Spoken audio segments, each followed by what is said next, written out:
सात संगत जी, प्यार से कहना धन निरंकार जी।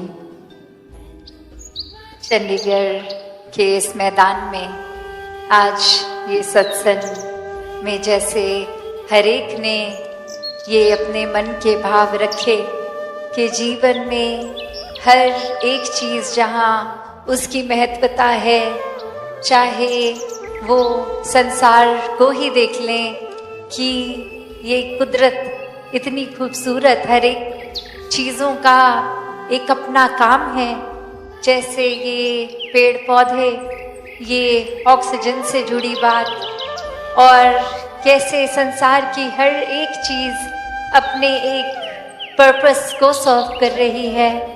और वही एक उद्देश्य बताया गया कि कैसे इस मनुष्य जन्म को प्राप्त किया है, तो वाकई में ये पर्पस क्या है, ये किस कारण से ये जन्म मिला। ये एक उस तरह तो हर योनि में जो हम बात करते हैं निद्रा भोजन भोग भय की, तो क्या मनुष्य योनि में भी यही करना है? पालन पोषण खाना पीना एक इंस्टिंक्ट्स। यहाँ ये क्यों कहा गया है कि मनुष्य योनि ही उत्तम है? तो बात हर संत ने युगों युगों से जो समझाई कि ये महत्वता इसीलिए कि इसी समय जीते जी एक ह्यूमन बॉडी में जो जन्म मिला है, ये मनुष्य जीवन में ही ये आत्मा और परमात्मा का मेल संभव है। और ये समय अपनी एक रफ्तार से चल रहा है, किसी को ये पता नहीं कि सांसों ने कब बंद होना है। तो जीते जी चाहे जो भी आयु में है, इस परमात्मा को प्राप्त किया जा सकता है, इसको देखा जा सकता है, पल पल में इसके एहसास में रहा जाता है। फिर एक भक्ति हर पल में सहज ही बन जाती है। वो एक लाइफस्टाइल की भी अगर बात करें, कुछ भी कार्य है, ये भक्ति साथ साथ ही हो रही है।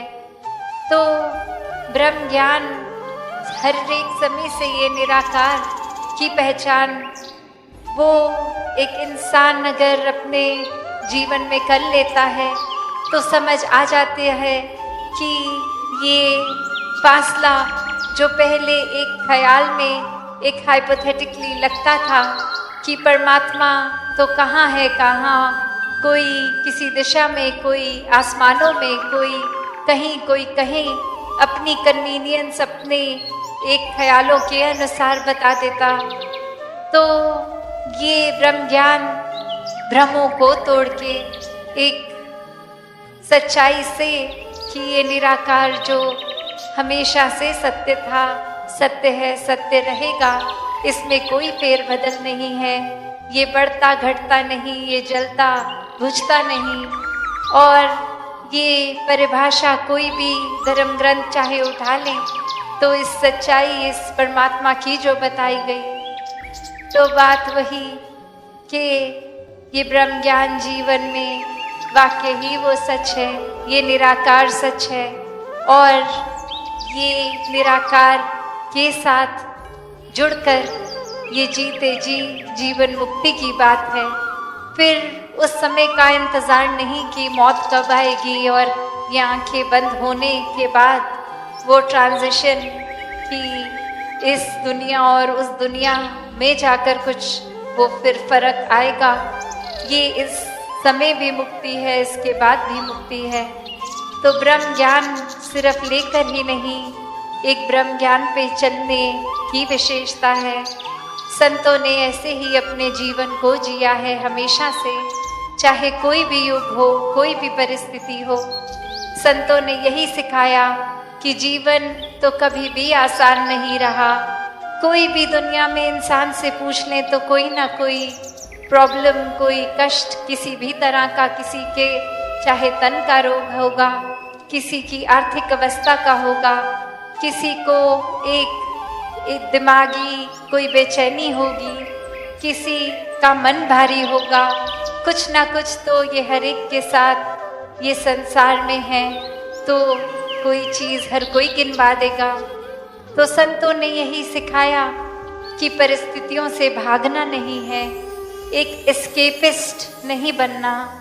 संत हमेशा इसी संसार में रहते हैं, उन्हीं परिस्थितियों को फेस भी करते हैं, पर फिर भी एक सुकून में रहते हैं, आनंद में रहते हैं।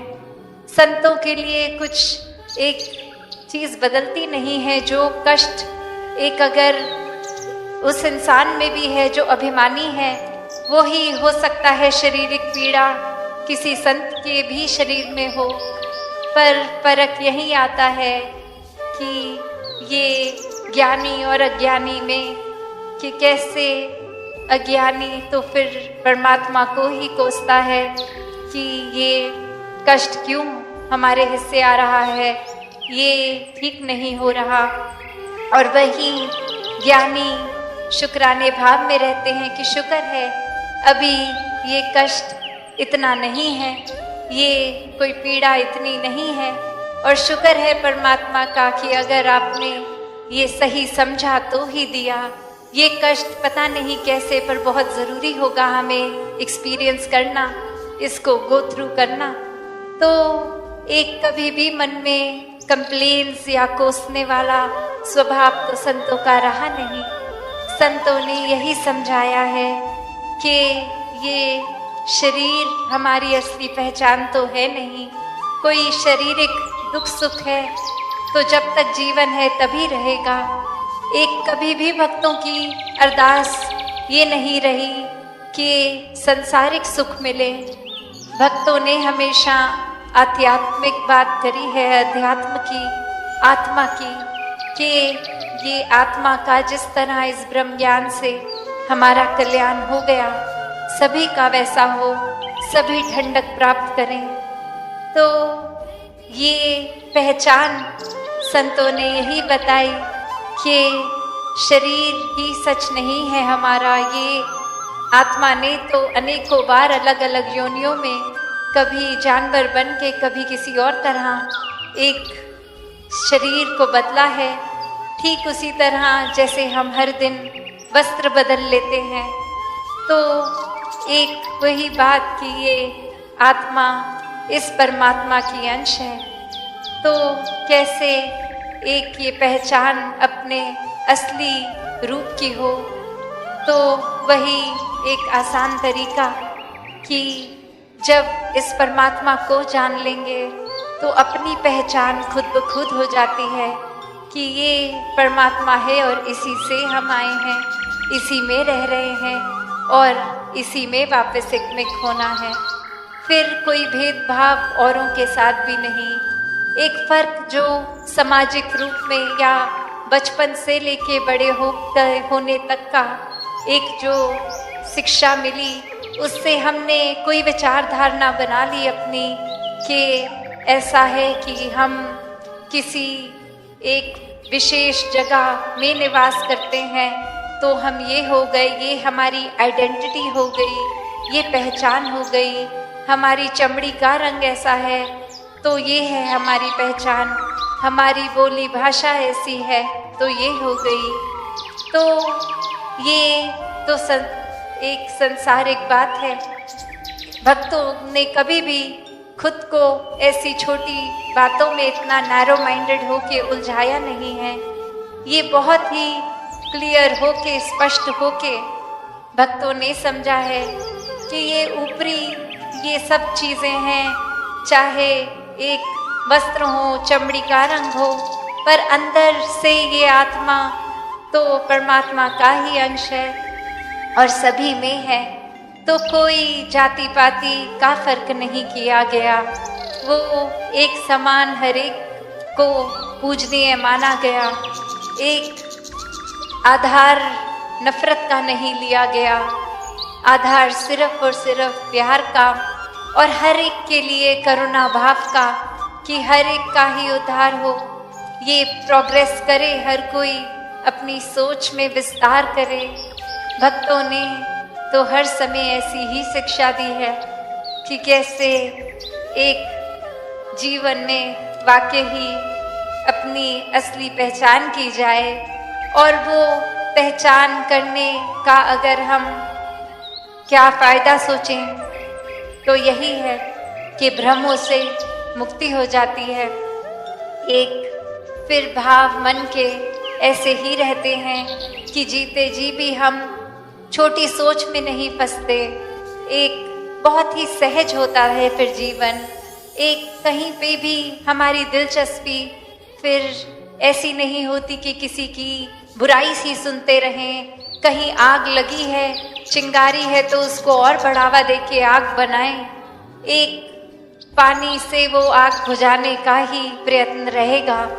एक किसी भी तरह के माहौल में हो, वो माहौल को और शुद्ध कैसे किया जा सकता है, उसी में फिर एक कंट्रीब्यूशन रहेगी। तो ऐसे ही पॉजिटिविटी की खान संत होते हैं।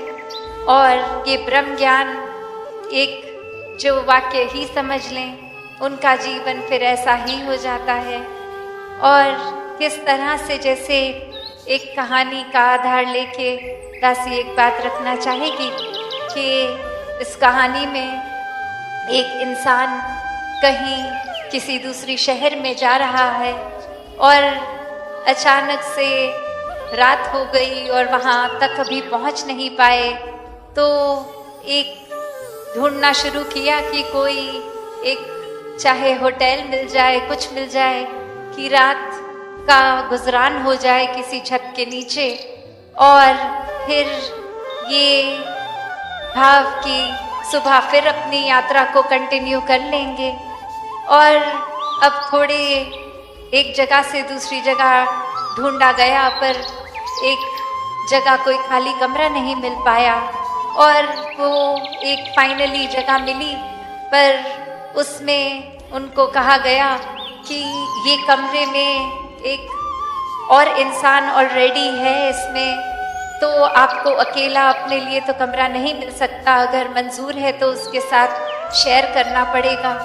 और अब बहुत लेट हो गया था और थक भी गया था वो इंसान, तो वो एक मान गया। और मानने के बाद जब उस कमरे में गया तो जैसा जिस हालत में था वो बिल्कुल थका टूटा भी वैसे ही एक लेट गया। और कैसे वो जूते भी पहने रह गए, वो वस्त्र भी एक पैंट शर्ट उस तरह से फॉर्मली ड्रेस्ड, वो वैसे ही लेट गए। और अब उसके साथ जो इंसान, वो उसकी नींद खुलती है तो वो उनको कहते हैं कि आप अब सुबह के वही कपड़ों में होंगे तो आप आरामदायक कोई कपड़ा पहन लें। और वो इंसान फिर कहता है कि बात इतनी सी है कि ये मेरे लिए थोड़ा अनकंफर्टेबल एक बात है, क्योंकि आज तक जीवन में जब भी मैं सोया हूँ, मैं अकेले अपने कमरे में सोया हूँ। किसी और इंसान के साथ एक वो एक्सपीरियंस एक नहीं रहा इस तरह का, तो मेरी कंफर्ट जोन में नहीं है। इसलिए मैं एक इस तरह ही सही एक कंफर्टेबल नहीं हो सकता, पर ये रात तो बितानी ही है। और वो इंसान अब कहता है कि इसके पीछे का क्या कारण है कि आप एक नींद भी फिर इस तरह नहीं पूरी कर पाएंगे, एक उस तरह भी बेचैनी रहेगी। तो वो इंसान कहता है कि मैं जिस तरह हूँ वो मेरी पहचान है। ये कपड़े तो मुझे पता है कि मैं कौन हूँ। मैं एक अपना नाम बताकर कि ये मैं ऐसा दिखता हूँ, ये मेरे कपड़े हैं, ये मैं अगर अकेले कमरे में होता हूँ तो मैं ही होता हूँ, पर आज जब किसी और के साथ हूँ तो सुबह उठ के पता नहीं मुझे कैसे पता लगेगा मैं कौन हूँ, दूसरा इंसान कौन है। तो ये बात अब साथ वाले इंसान को अजीब तो लगती है, पर वो एक तरकीब बोलते हैं कि चलिए आप ऐसा कीजिए, आप अगर अपने आरामदायक वस्त्र कोई डाल लें तो एक पहचान की ही बात है, तो एक कपड़ा बस अपने हाथ में बांध लें, उससे आप सुबह उठेंगे तो आपको पता चलेगा कि आप ही हैं और दूसरा व्यक्ति मैं हूँ। और ऐसे ही वो करता है। और रात को वो व्यक्ति जिसने ये तरकीब दी होती है वो कपड़ा हटा के अपने ऊपर ही बांध लेता है। और अब जब सुबह होती है तो ये बात देखकर, ये नज़ारा देखकर वो व्यक्ति कहता है अपना नाम दूसरे के ऊपर लेके कि आप ये हैं। ये तो मैं समझ गया, क्योंकि इस व्यक्ति ने अपना नाम लेकर कि इस इंसान ने वो कपड़ा तो रात को पहना था, तो अब जिसके ऊपर वो कपड़ा बंधा है वो तो फिर यही होगा। तो अब सवाल ये है कि मैं कौन हूँ। तो ये कहानी चाहे थोड़ी अब्रप्ट है, एक थोड़ी सुनने में एक ढांचा इस कहानी का थोड़ी अजीब है, पर ये जो भाव है कि कैसे वाकई ही हमने इंसानों ने एक क्या बना लिया है अपनी पहचान को, कि हमारा नाम हम किस तरह के कपड़ों से एसोसिएट करते हैं। और ये सिर्फ चाहे फिजिकल कपड़े नहीं, ये आजकल अगर हम देखें तो कोई डिग्रियां ले ली हों, कोई इम्पोर्टेंट पोस्ट पे हो, पदवी मिल गई हो, ये सब भी हमने अपनी पहचान ही तो बना ली है। अक्सर एक अपनी इंट्रोडक्शन अगर कहीं देते हैं तो बात यही होती है कि पहले अपनी पदवी, अपनी उपलब्धियां गिनवा देते हैं कि नाम से भी पहले ये लिया जाए, डॉक्टर लिया जाए, प्रोफेसर लिया जाए, कोई भी एक जो भी एक दुनियावी रूप में आइडेंटिटी बन गई, एक वो भी तो उस लिहाज में वो वस्त्र ही हैं कि ये तो असली पहचान नहीं है।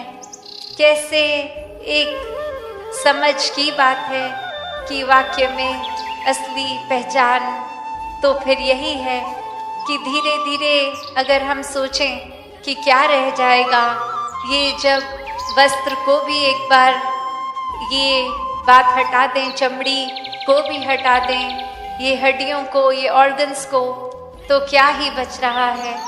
यही आत्मा पे बात आती है जो असली पहचान है।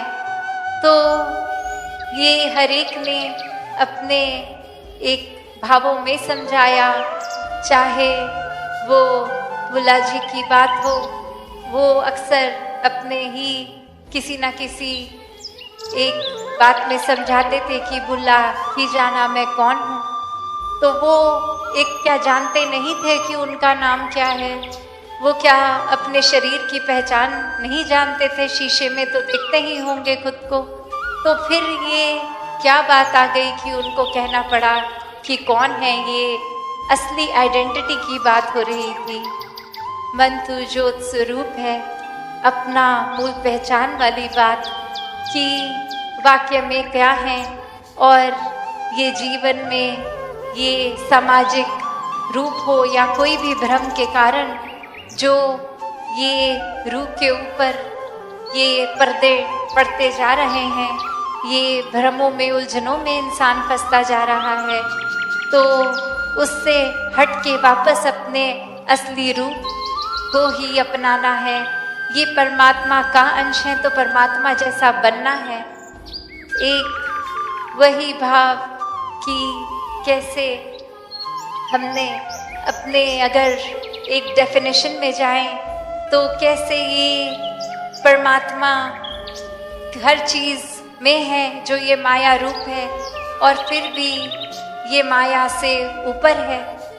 तो अगर हम बात करते हैं ये एलिमेंट्स की भी, ये चाहे आग हो, पानी हो, कुछ भी हो, तो एक बात वही होती है कि हर एक चीज़ में होकर भी इससे न्यारा ये जो 9 द्वारों की भी बात होती है। तो कैसे अपने जीवन में हर कोई ये परमात्मा को प्राथमिकता अगर दे, एक परमात्मा को जान ले, तो एक छोटे मोटे मनमुटावों से लेकर एक बड़ी बड़ी भ्रमों से भी आज़ादी मिल जाती है। एक आत्मा का कल्याण हो जाता है। ये जीवन फिर रूहानी गुणों से भर जाता है। एक जीवन में इंसानियत ही सिर्फ झलकती है। एक भेदभाव, बायसनेस खत्म करके अपनत्व का भाव आता है हर किसी में। फिर ये स्वयं के ही दर्शन लगते हैं कि हर कोई अगर हर एक में ही मैं हूँ तो चोट किसको पहुँचानी, नफरत किससे करनी। तो भाव हर एक के यही, और मन में फिर यही बात कि ये असली रूप ही पूजनीय है, हर एक का ये परमात्मा ही पूजनीय है। तो दिलों को कैसे साफ रखना है वो भी एक बहुत ही आसान तरीका, क्योंकि संसार में पल पल में कुछ ना कुछ हो रहा है और कोई ना कोई एक्सपीरियंस भी हमारे साथ हो रहा है। तो अगर मन में कोई मैल जम भी रही है तो तुरंत उसको साफ करने का तरीका ये सेवा, सुमिरन और सत्संग ही है कि उसी समय इस निराकार को मन में वापस बसा लें। जितना ये परमात्मा मन में बसेगा उतनी ही किसी भी तरह की धुंध, मिट्टी सब साफ हो जाएगी, ये क्लैरिटी रहेगी। एक खुद को ही ये सेल्फ रियलाइजेशन वाली बात, एक खुद ही अपनी सोच में हम अगर एक कदम नेगेटिविटी की ओर ले गए एक सहज में, तो वो वापस उसी टाइम एक सही मार्ग पे वापस आ जाते हैं, ये पॉजिटिव हो जाते हैं। तो ये जिन्होंने भी संतमति अपनाई, जिन्होंने भी संतों का संग किया, हर समय निराकार का आसरा लिया, उन्होंने वाकई ही अपने जीवन को सफल किया। तो दासी क्या अब घड़ी की ओर नजर, तो दासी और समय ना लेके इन्हीं शब्दों से आपसे आज्ञा लेगी। सात संगत जी, धन निरंकार जी। सात संगत जी, प्यार से कहना धन निरंकार जी। आज यहाँ मंदिर डबवाली में जहाँ आप सबके दर्शन करने का अवसर मिल रहा है और आप सब भी अपने घरों से दूर दूर से भी जहाँ आए हैं सत्संग में इस उद्देश्य के साथ कि कैसे हम अपना एक अपने अंदर अच्छे गुण ला सकें, संतों की वाणी सुन सकें और कैसे फिर हम अपने ज़रिए पूरे संसार में ये चैन, अमन, सुकून, ये विशालता, ऐसे अनेक गुण औरों तक भी पहुंचा सके। तो सबसे पहले जैसे दासी ने इस शहर का नाम सुना कि मंदिर डबवाली, तो बस ध्यान आया कि कैसे एक इंग्लिश में भी शब्द होता है डब, जिसका मतलब होता है एक आवाज़ को दूसरी आवाज़ से रिप्लेस किया जाता है, कि एक आवाज़ के बदले दूसरी आवाज़ लग जाती है। तो कैसे उसी तरह हम अपने अगर मन में अहंकार हो या ऐसे कितने भी एक ऐसी चीज़ें हैं जो हमारे लिए नुकसान की होती हैं और दूसरों का भी नुकसान करती हैं, कैसे अपने अंदर की वो आवाज़ों को हम दब करके प्यार की आवाज़, मधुरता की आवाज़, विशालता की, करुणा की ऐसी आवाज़ों से डब कर दे। तो दातार कृपा करे कि यहाँ जो भी संत आए हैं वो ब्रह्म ज्ञान रूपी रोशनी जहाँ अपने लिए तो उस राह पे चल रहे हैं, बाकी भी हर किसी के लिए यह प्रयत्न किया जाए कि पूरे संसार में कैसे हर एक का परोपकार किया जाए, हर एक के लिए एक अपने मन से बहुत ही एक हम्बल होके हर एक के लिए श्रद्धा वो रखी जाए, हर किसी से बस वही बात कि ये निराकार जो है परमात्मा, चाहे किसी भी नाम से हम संबोधित करें, कि इसके साथ हमेशा एकजुट होकर इसके साथ इसके ऊपर आस्था रखते हुए कैसे हर पल को जिया जा सकता है। ये अपना मुख उज्ज्वल हुआ है तो हर किसी ने हर पल यही कोशिश करनी है कि कैसे ये लगन लगी रहे, ये लिप जुड़ी रहे, और जब तक ये लिप जुड़ी रहती है परमात्मा के साथ तब तक वाकई ही हम जो अपने अंदर एहसास करते हैं वो बहुत ही एक स्थिरता का एहसास, सहजता का एहसास, वो कामनेस, वो कोई भी हम जो एक एहसास करते हैं वो एक टेम्पररी की बजाय परमानेंट बनता है जब भक्ति में हर पल हम इस निराकार को शामिल करते हैं। तो दातार जहाँ कृपा करती रहा है हर मिनट, तो यही हमने भी हर मिनट कोशिश करनी है कि जब इस संसार में आए हैं तो ये जो दुख तकलीफ़ें भी चाहे शरीर के रूप में साथ जुड़ी हैं, चाहे वो आर्थिक समस्याएं हैं या अन्य कुछ भी ऐसी बात, तो ये अगर इधर सत्संग में इस उद्देश्य से आए हैं कि अगर आए हैं तो उसका हल निकलेगा, तो ऐसा तो नहीं है, क्योंकि हमने ये परमात्मा की रज़ा में रहना है। अगर इस परमात्मा ने शरीर के साथ कुछ दुख तकलीफ़ जोड़ दी है तो ये इसके भाने में रहना है। अपना जो होता है एक कर्तव्य कि चलो शरीर की पीड़ा है तो डॉक्टर पे जाया जा सकता है, पर मन में अगर विश्वास कि परमात्मा ने ये हमें एक प्रॉब्लम दी है तो वो हमारे लिए अच्छी है, तो उसी के साथ हम अगर अपने जीवन को हर पल जोड़ लें तो वो दुख भी सुख की अवस्था बन जाता है, वो पीड़ा भी फिर परमात्मा का आशीर्वाद बन जाता है।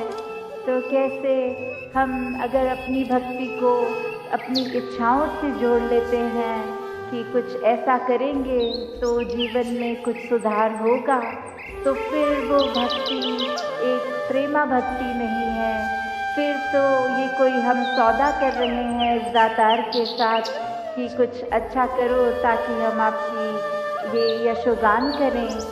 तो ऐसा जब तक हम करते रहेंगे तो हमारा उसमें कोई फ़ायदा नहीं है। हम अपने मन को ही ये कुछ ऐसी बातें बोल के कुछ कभी समझा भी लेते हैं तो भी वो चालाकियाँ होती हैं कि हम कुछ अच्छा व्यवहार थोड़ी देर के लिए किसी के साथ कर लेंगे तो शायद दूसरे इंसान के लिए वो हमारे बारे में अच्छा सोच रखेगा, अच्छे ख्याल रखेगा या हम एक अच्छा इम्प्रेशन बना लेंगे।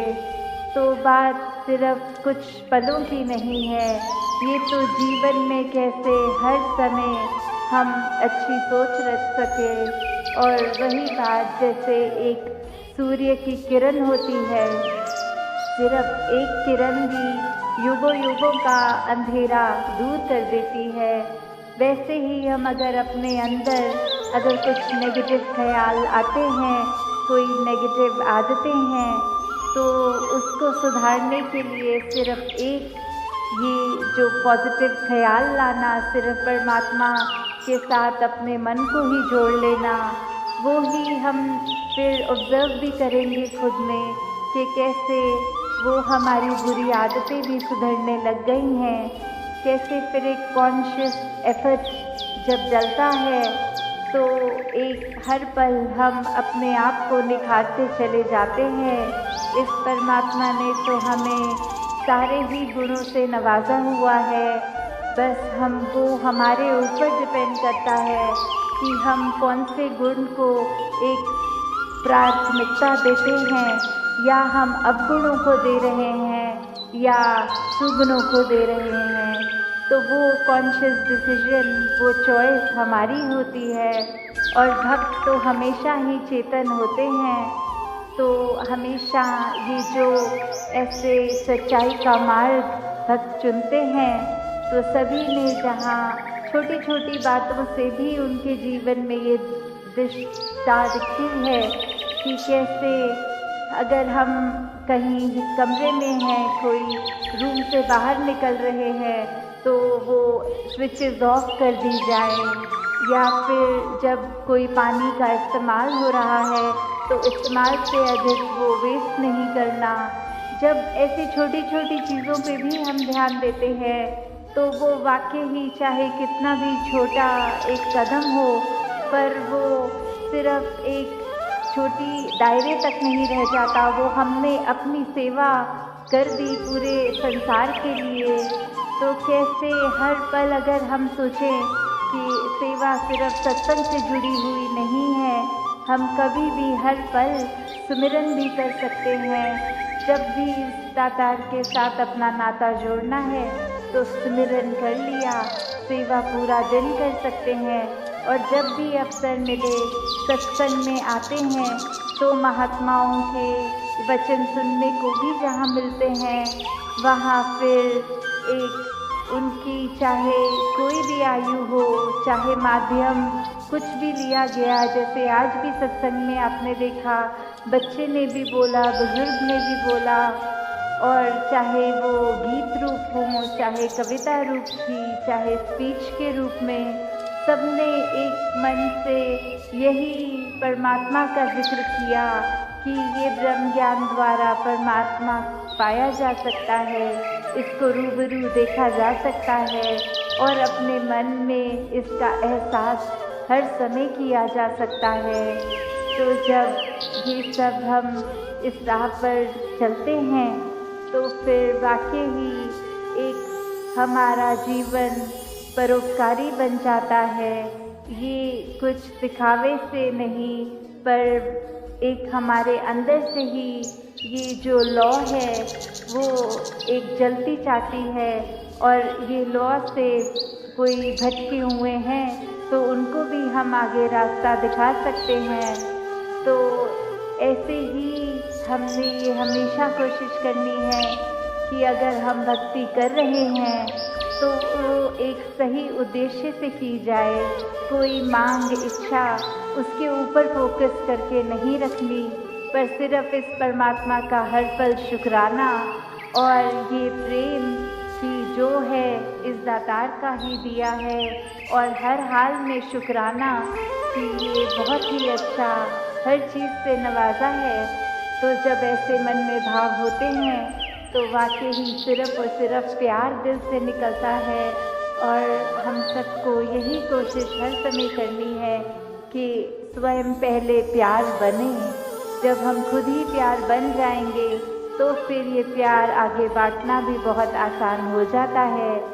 तो मन से तंगदिलियाँ निकाल के एक किसी की भी बातों का इस तरह प्रभाव ना लेते हुए कि किसी ने कुछ कह दिया तो आगे उसके साथ हमेशा के लिए बातचीत बंद कर दी जाए, बल्कि उस समय ये समझना कि चाहे कोई भी कारण रहा हो, उस व्यक्ति का हमसे ऊंच नीच तरीके से बात कर दी, पर हमने सिर्फ इस परमात्मा से एक अरदास ही करनी है कि जो भी ये कारण से परेशान हैं उनकी परेशानी भी जहाँ दूर हो, और वहाँ हम भी उस चीज़ को मन पे इतना प्रभाव ना बिठा लें कि अपने मन को ही कड़वा कर लें और उससे नुकसान हमारा ही होता है। तो दासी और समय नहीं लेगी, इन्हीं शब्दों से आपसे इजाज़त देते हुए कि जैसे बहुत ज़्यादा सालों के बाद इधर आने को मिला तो बहुत ही अच्छा लग रहा है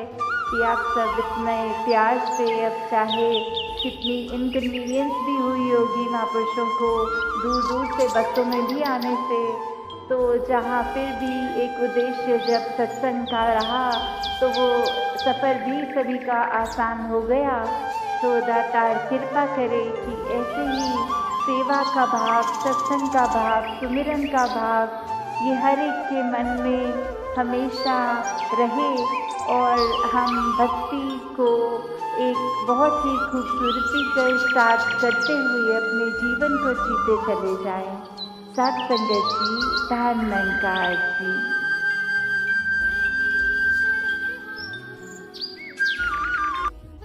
सच्चा संत कौन? सत्संग जी, प्राचीन समय की बात है। एक राजा को अध्यात्म में बहुत रुचि थी। वह अक्सर संतों और महात्माओं के प्रवचन सुनता, लेकिन उसके मन में एक सवाल हमेशा बना रहता, सच्चा संत कौन होता है? राजा ने कई विद्वानों और संतों से यह प्रश्न किया, लेकिन कोई भी उसे तृप्त करने वाला उत्तर नहीं दे सका। एक दिन एक वृद्ध महात्मा उसके दरबार में आए। राजा ने उनसे भी वही प्रश्न पूछा। महात्मा मुस्कुराए और बोले, महाराज, इसका उत्तर मैं आपको नहीं दूंगा, बल्कि आपको इसका अनुभव स्वयं कराना होगा। अगर आप वास्तव में जानना चाहते हैं कि सच्चा संत कौन होता है, तो आपको मेरे साथ एक यात्रा पर चलना होगा। राजा तुरंत तैयार हो गया। वह अपने कुछ सैनिकों के साथ महात्मा के साथ निकल पड़ा। रास्ते में वे कई संतों और तपस्वियों से मिले। कुछ ने भव्य आश्रम बना रखे थे, कुछ के पास अपार शिष्य थे और कुछ बड़ी सिद्धियों का प्रदर्शन कर रहे थे। महात्मा हर जगह राजा को ले जाते, लेकिन हर बार कहते, यह सच्चे संत नहीं है। राजा को आश्चर्य होता कि जो संत इतने प्रसिद्ध हैं, वे सच्चे संत क्यों नहीं हैं। आखिरकार वे घने जंगल में पहुँचे। वहाँ एक वृद्ध साधु एक पेड़ के नीचे ध्यान में लीन था। उनके शरीर पर फटे पुराने वस्त्र थे और भोजन के नाम पर कुछ सूखे फल और पानी था। महात्मा ने राजा से कहा, महाराज, यह वही व्यक्ति है जिसे आप ढूंढ रहे हैं। राजा को विश्वास नहीं हुआ। उसने साधु से पूछा, आपके पास कोई शिष्य नहीं, कोई बड़ा आश्रम नहीं, फिर भी महात्मा जी कहते हैं कि आप सच्चे संत हैं, ऐसा क्यों? साधु ने मुस्कुराते हुए उत्तर दिया, संत वही होता है जो न तो प्रसिद्धता चाहता है, न चमत्कारों में रुचि रखता है और न ही किसी से कुछ मांगता है। जो हर हाल में ईश्वर के प्रति समर्पित रहता है, वही सच्चा संत होता है। राजा की आंखें खुल गई। उसने समझ लिया कि सच्चा संत वह नहीं जो चमत्कार दिखलाए या प्रसिद्ध हो, बल्कि वह है जो निर्मल हृदय से भक्ति की ईश्वर की भक्ति करता है और किसी भी परिस्थिति में शांत और संतुष्ट रहता है। सच्चा संत वह नहीं जो भारी दिखावे में हो, बल्कि वह होता है जो भीतर से ईश्वर से जुड़ा हो। सच्ची भक्ति और सच्चा ज्ञान वही है जो अहंकार, मोह और इच्छाओं से परे हो। सच्ची भक्ति का रहस्य। प्राचीन समय की बात है। एक छोटे से गांव में माधव नाम का एक गरीब किसान रहता था। वह बहुत ईमानदार और मेहनती था, लेकिन सबसे बड़ी बात यह थी कि वह सच्चे हृदय से भगवान की भक्ति करता था। वह प्रतिदिन सूर्योदय से पहले उठकर गंगा स्नान करता, भगवान का भजन गाता और फिर अपने खेतों में काम करने चला जाता। गांव में एक बहुत प्रसिद्ध संत रहते थे, जिनका नाम स्वामी आनंद था। दूर दूर से लोग उनके सत्संग में भाग लेने आते थे। माधव भी सत्संग के प्रवचन सुनने जाता और बहुत श्रद्धा से उनका अनुसरण करता। एक दिन स्वामी आनंद ने अपने सभी शिष्यों को बुलाया और कहा, सच्ची भक्ति क्या है, यह जानने के लिए मैं तुम सबको एक परीक्षा देना चाहता हूँ। सभी शिष्य उत्सुक हो गए। संत ने कहा, तुम सबको एक दीपक दिया जाएगा। इस दीपक को लेकर पूरे दिन जलते रहना चाहिए, लेकिन शर्त यह है कि इस दौरान तुम्हें संसार की हर चीज़ों से अपनी नज़रें हटाकर केवल दीपक पर ध्यान देना होगा। सभी शिष्यों ने दीपक लिया और दिन भर उसे जलाए रखा। शाम को वे संत के पास वापस आए।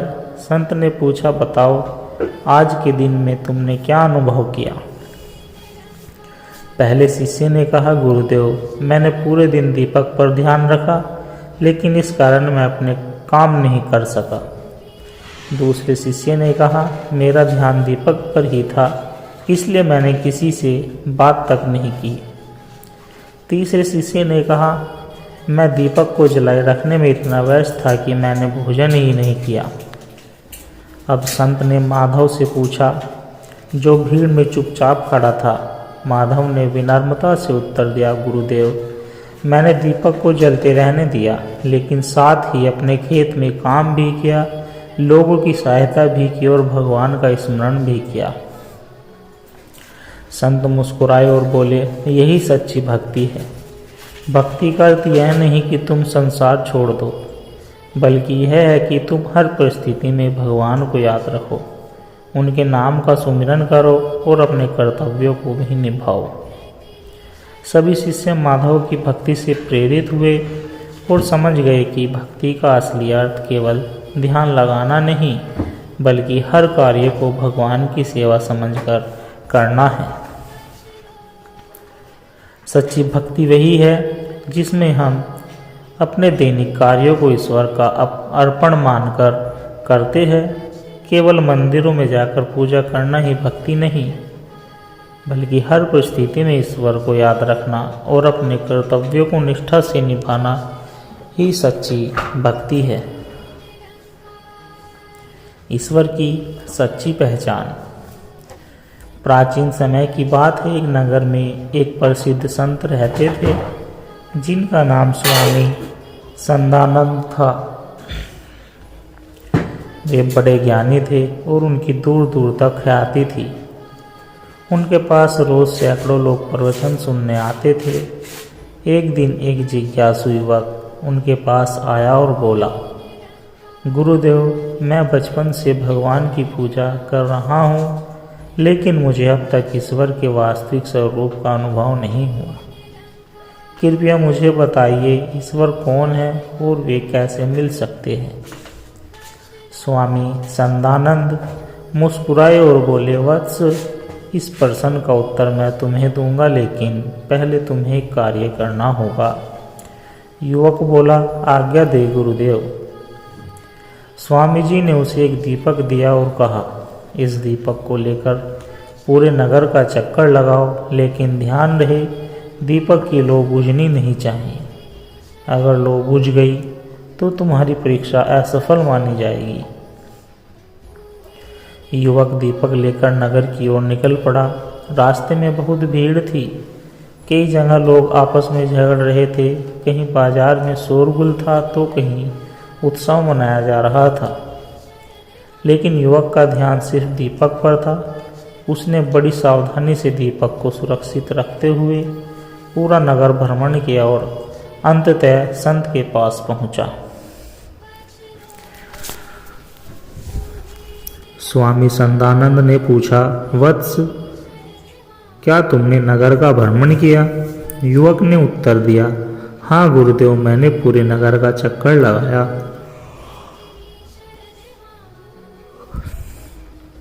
स्वामी जी ने फिर पूछा, अच्छा बताओ, रास्ते में क्या क्या देखा? युवक थोड़ा झिझकिताते हुए बोला, गुरुदेव, मैं कुछ भी स्पष्ट रूप से नहीं देख पाया क्योंकि मेरा पूरा ध्यान दीपक की लौ पर था। मैं बस यही सुनिश्चित कर रहा था कि वह बुझ ना जाए। स्वामी मुस्कुराते हुए कहा, यही उत्तर है तुम्हारे प्रश्न का। जब तुम संसार में रहते हुए भी अपनी आत्मा के दीपक को जलाए रखोगे, अपने मन को ईश्वर में स्थिर रखोगे और दुनियावी आकर्षण में भटकने के बजाय ईश्वर को अपने हृदय में रखोगे, तब तुम्हें ईश्वर की सच्ची पहचान होगी। युवक की आंखें खुल गई। उसने समझ लिया कि ईश्वर बाहर नहीं बल्कि हमारे अंतर्मन में है। जब हम अपने कर्मों को पवित्र भाव से करते हैं, मन को संसार की चकाचौंध से हटाकर प्रभु में लगाए रखते हैं, तब हम ईश्वर का साक्षात्कार होता है। सच्चा भक्त वह नहीं जो सिर्फ बाहरी पूजा पाठ करता है, बल्कि वह है जो हर परिस्थिति में अपने हृदय में ईश्वर की ज्योत को जलाए रखता है। संसार में रहते हुए भी अगर हमारा मन प्रभु से जुड़ा है तो वही सच्ची भक्ति और सच्चा ध्यान है। सत्य की खोज। सत्य की खोज करने वाला व्यक्ति अपने जीवन में सच्चे सुख और शांति को प्राप्त करता है। सत्य की राह कठिन हो सकती है, लेकिन इसका फल अमृत के समान होता है।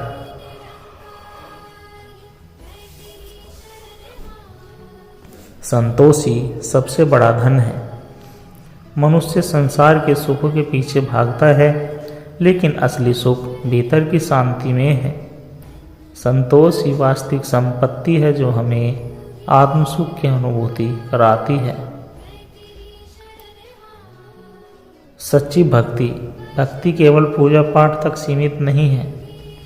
यह एक अनुभूति है जो मनुष्य के मन और आत्मा को प्रभु से जोड़ती है।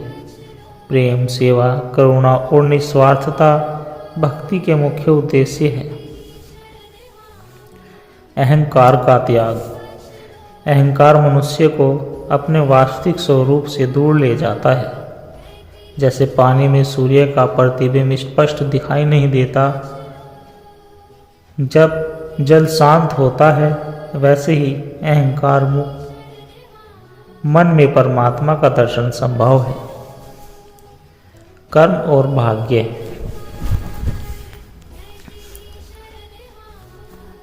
हमारा आज का कर्म ही हमारा भविष्य बनाता है।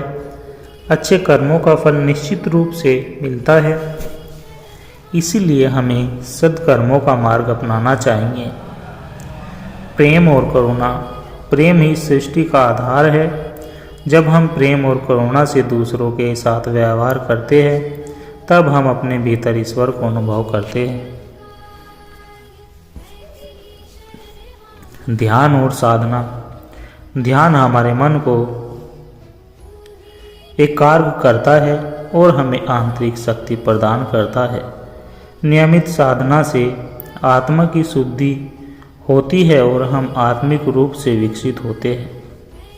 सत्संग का महत्व। सत्संग का अर्थ केवल साधुओं और संतों के साथ बैठना नहीं, बल्कि अच्छे विचारों और सत्कर्मों में लीन रहना भी है। सत्संग से आत्मा को शुद्धि मिलती है और जीवन में सकारात्मक ऊर्जा आती है।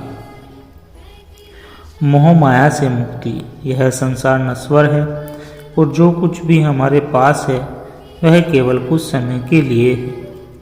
इसलिए हमें मोह और माया में उलझने के बजाय ईश्वर की भक्ति और सत्य के मार्ग पर चलना चाहिए। भगवान में विश्वास। जो भी होता है वह ईश्वर की इच्छा से होता है। हमें अपने जीवन में आने वाली हर परिस्थिति को ईश्वर की कृपा मानकर स्वीकार करना चाहिए और आगे बढ़ना चाहिए।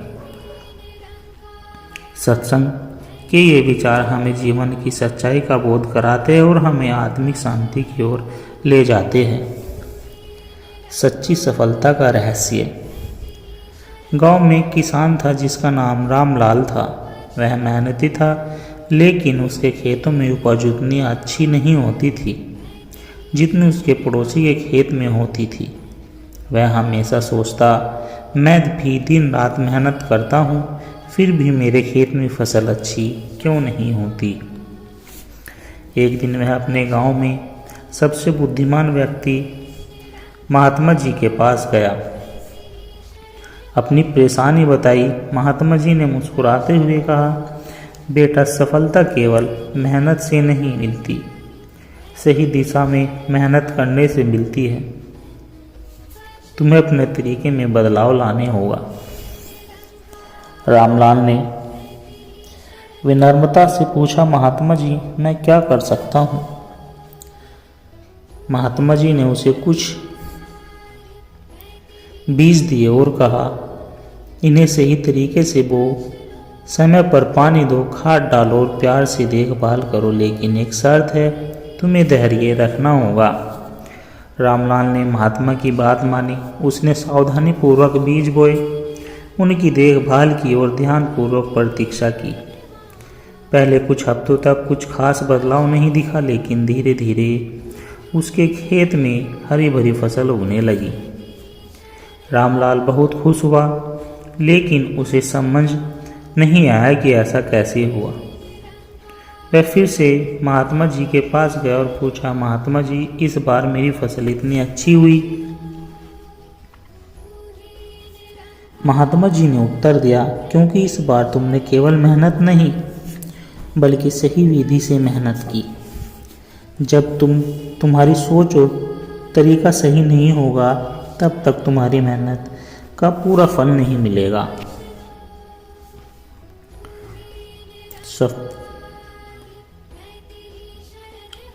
सफलता केवल कड़ी मेहनत से नहीं मिलती बल्कि सही दिशा, सही योजना और धैर्य के साथ किए गए प्रयासों से मिलती है। हमें सिर्फ भाग्य पर भरोसा करके बैठने के बजाय सही दिशा में मेहनत करनी चाहिए और सफलतापूर्वक और ध्यानपूर्वक इंतजार करना चाहिए। जीवन का वास्तविक उद्देश्य मनुष्य इस संसार में केवल संपत्ति और भौतिक सुखों को पाने के लिए नहीं है। उसका असली उद्देश्य आत्मिक शांति और परम सत्य की खोज करना है। जीवन को सही दिशा देने के लिए यह आवश्यक है कि हम अपने मन, वचन और कर्म को पवित्र रखें और आत्मा की उन्नति के मार्ग पर बढ़ें। भक्ति केवल मंदिरों, मस्जिदों या चर्च में जाने से नहीं होती। यह हृदय की एक गहरी भावना होती है जो हमें अपने हर कर्म कार्य में ईश्वर की उपस्थिति का अनुभव कराती है। जब हम हर जीव में परमात्मा को देखते हैं तब हमारी भक्ति सच्ची बनती है। कई लोग सोचते हैं कि भाग्य पहले से लिखा होता है, लेकिन सच यह है कि हमारा आज का कर्म ही हमारा भविष्य बनाता है। यदि हम अच्छे कर्म करें तो निश्चित ही हमारा भविष्य उज्जवल होगा। इसलिए हमेशा प्रेम, दया और सत्य के मार्ग पर चले। आज के समय में हर व्यक्ति जल्दबाजी में है। उसे हर चीज़ तुरंत चाहिए, लेकिन सफलता और आत्मिक शांति धीरे धीरे मिलती है। हमें धैर्य और संतोष रखना चाहिए, क्योंकि जल भी धीरे धीरे बहकर सागर तक पहुंचता है। अहंकार वह दीवार है जो मनुष्य को ईश्वर से और सच्चे आनंद से दूर कर देती है। जो व्यक्ति अपने ज्ञान, धन या पद का अहंकार करता है वह धीरे धीरे अपने ही बनाए जाल में फंस जाता है। सच्चा ज्ञानी वही है जो विनम्रता और प्रेम से भरा हो। संसार की दौड़ में हर कोई सुख की तलाश कर रहा है, लेकिन सच्चा सुख बाहर नहीं भीतर है। यह केवल आत्मा की शुद्धि और संतोष से प्राप्त होता है। हमें अपनी इच्छाओं को नियंत्रित करना सीखना चाहिए।